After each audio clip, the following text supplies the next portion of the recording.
Hello and welcome to Mrs. B in Aussie. For today's vlog, samahan niyo ako. Kakain muna tayo sa Costco. Bakit ako dito kumakain? Kasi very affordable at masarap naman. Nakakabusog din naman yung serving nila. Ito, ang in-order ko is pizza and soft drinks yata. So, eat and run lang tayo dito. Saglit lang. Next is, nagpunta ako sa Choice. Ang dami-daming pwedeng bilhin dito. Magba-birthday na kasi yung anak ko.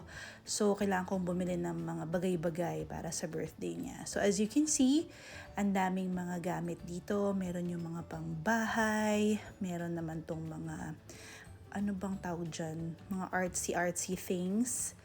Tapos, ang dami, as in mauubos yung oras mo kakaikot dito. Lalo na kung crafty ka, no? Tapos, meron ding mga novelty items na pag bumisita kayo sa Australia and you wanna bring home something for your family back home, meron din yan dito. So, ito yung mga nabili ko. Hindi ko na yan iisa-isahin kasi nga it's a surprise for my little girl, but I've spent over $96. Punta naman tayo sa grocery. Ang favorite namin na groceryhan dito is Aldi. Kasi out of the 3 grocery chains that are very popular here in Sydney, si Aldi yung may pinaka-murang choices. Diba? Check out na tayo. Ngayon, ikakarga ko lang siya sa sasakyan. Shout out sa Aldi. Ganda ng pwesto ko eh. Halatang halata yung ano nila. Pylon. Ang init today, sobra. And to think na autumn na. Pero ayan nga, nag-aantay lang ako ng oras para makapagluto ng dinner. Dito sa Sydney, kakapasok lang ng autumn. So, 7:30 to 8 may araw pa. And ang ulam natin for today is beef ravioli. Nagsawa sila sa sinigang kasi sinigang yung ulam namin the other day. Ayan. Syempre, hindi na ako magtitimpla from scratch. Meron kasi dito mga bottled pasta sauces. At ang pinili ko ngayon is the carbonara sauce. Piprituhin lang natin yung meatballs na nabili ko rin sa Aldi. Alright. Okay. Normally frozen to. Pagka binibili. So, I let it set out sa countertop para medyo lumambot na siya at ready for frying. I find na kapag frozen pa kasi itong mga meat items, ang tagal niya maluto. Tapos, kumuha tayo ng pot kasi kukuluan natin yung ravioli pasta natin. Ganda rito, no? Built-in yung mga ganito kaganda na gas ranges. Hindi tulad sa Pilipinas, kailangan pa siya ipagawa. Ngayon, ito nakikita nyo na dito, water container. Filter yon, no? Kasi dito, yung tubig galing sa gripo, potable. Naiinom siya. Okay, so prituhin lang natin. Medyo na sobrahan yata yung aking pagpapalambot kasi lumambot ng todo yung meatballs. But it's fine. Kumuha na lang ako ng kutsarita para sandukin siya. Kasi yung lambot eh. Pag ginamitan ko ng thongs, napipit-pit. Thongs? Okay, I'm just flipping this para hindi naman siya masunog. Yan. Ganda nung lutuan namin. Libre lang yan. Pinahiram lang ng sister-in-law ko yan. Hindi pa kasi kami nakabili ng sarili naming gamit since 2 months pa lang kami dito. Now, habang piniprito yun, syempre nagmumultitask tayo kasi palubog na yung araw. I think it's already 7 p.m. here. And oo, maliwanag pa. Yes po. Nakapag nakapag-laundry na rin ako kasi yung uniforms ng mga bata, ayoko natatambak siya eh. Kasi autumn na nga, so baka mamaya hindi nang pakita si haring araw. So may hirapan ako na patayuin siya. Minsan yung dryer, pinaliliit niya yung damit. Kaya mas gusto ko sa araw pa rin nagpapatuyo. So tuloy lang natin yung luto, no? Ito, Piniprito ko siya at medyo matalsik siya kasi beef nga. At ang tagal kumulo ng tubig. Okay, lagyan natin siya ng pampalasa, garlic salt.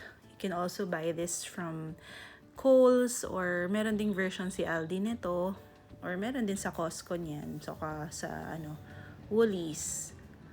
Tapos ayan, lalagay lang natin yung ravioli. Tapos sabi dun sa packaging, ready siya in 4 to 5 minutes.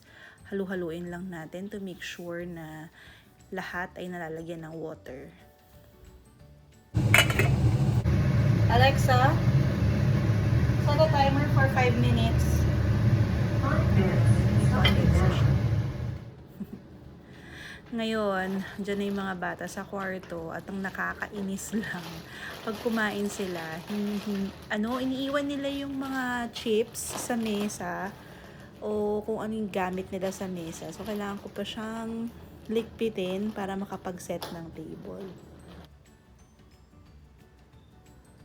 Malalaki kasi yung packaging ng chips na nabibili ng husband ko, kaya hindi namin siya nauubos sa isang upuan.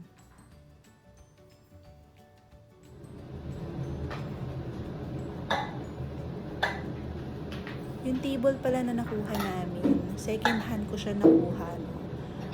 I think I was able to buy this for $60 and it's Malaysian wood. Cute siya, cute lang, bilog, sakto lang for 4 people kasi 4 lang naman kami. Yan, naglagay lang tayo ng bowl. Hindi siya, I don't know how you call it, hindi siya masyadong bowl. Plato na bowl. Plol? Ayan. So, eto, by this time, siguro okay na yung pasta natin. So, hahanguin na natin siya kasi ayaw natin ng pasta na, na malabsa. Parang ganun. Kailangan al dente. Tapos, ang naisip ko para lalong magkaroon ng lasa, kasi hindi ako sure kung malasa pa rin yung sauce from the bottle. So, ang ginawa ko, nag-chop lang ako ng konting garlic tsaka ng onion, white onions ang ginamit ko dito. Ewan ko, kayo rin ba ganun? Ako kasi, pag nag-chop ako ng onion, pag binagbabalat ako ng onion, hindi lang yung thinnest layer ng onion ang tinatanggal ko. Sinasama ko yung first layer ng skin kasi minsan may dry part yun. At yun, kahit maluto siya, parang hirap nang kainin. Parang literal papel na siya.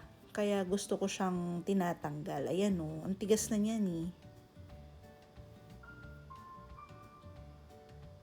Yan. Chop-chopin lang natin. Kaso meron akong dito, pangyayari.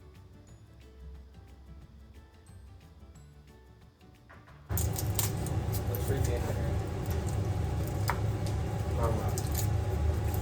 Pasta. Uy! Chico! No, why? Mamaya pa yan.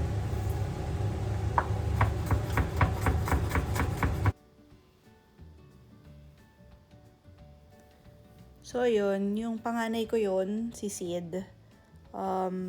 Atat na kumain. Kasi nga, 7 na. Tsaka ang bango kasi nung meatballs. Kasi beef siya. So, yun. So, madaliin na natin to.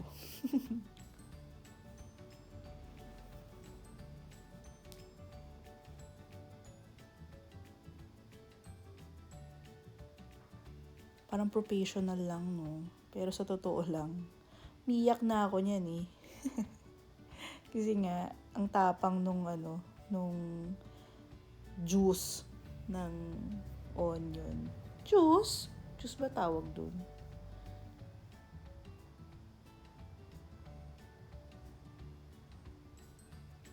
Ayan. So, proof na nakakaiyak siya. Kaya ko to.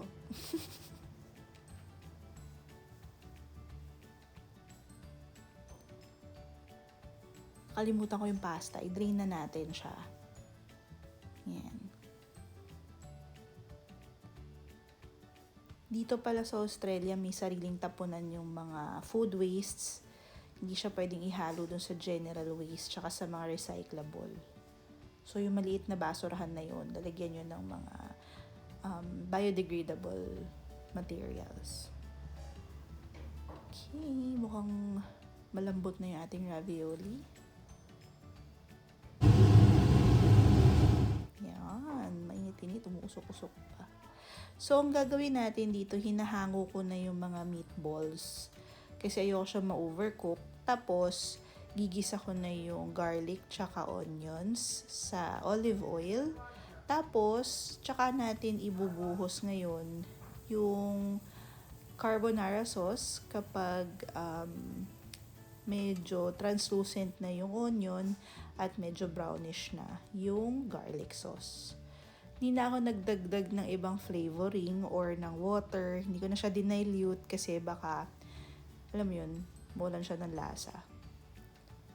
Siyempre, dahil tayo ay Pinoy, alam mo naman, lahat ng kasingit-singitan ng bote, sinisimot natin yan. Sayang eh. Tsaka dahil ayoko na nga maglagay ng water, talagang inaano ko na lang siya ng kutsara. Tinikman ko rin siya, and as it is, malasa na eh. Hindi ko na kailangan magdagdag ng cheese or ng kung ano pang flavoring. And sabi ng mga anak ko, mabango daw.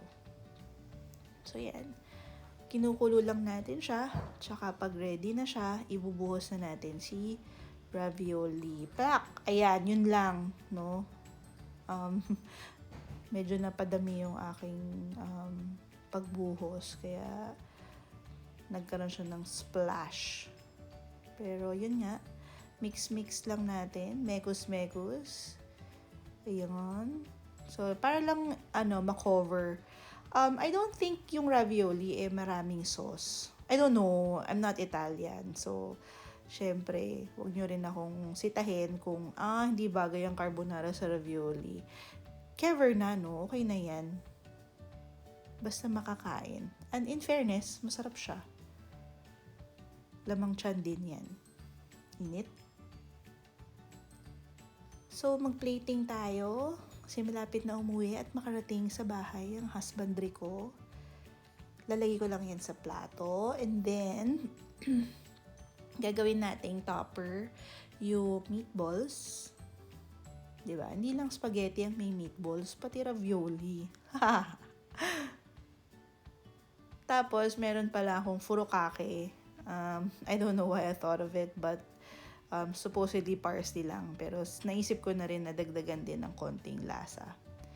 Tapos, ayan, yan yung kinain namin dinner. And everybody loved it. So, yun lang. Thank you very much and have a great day. Bye!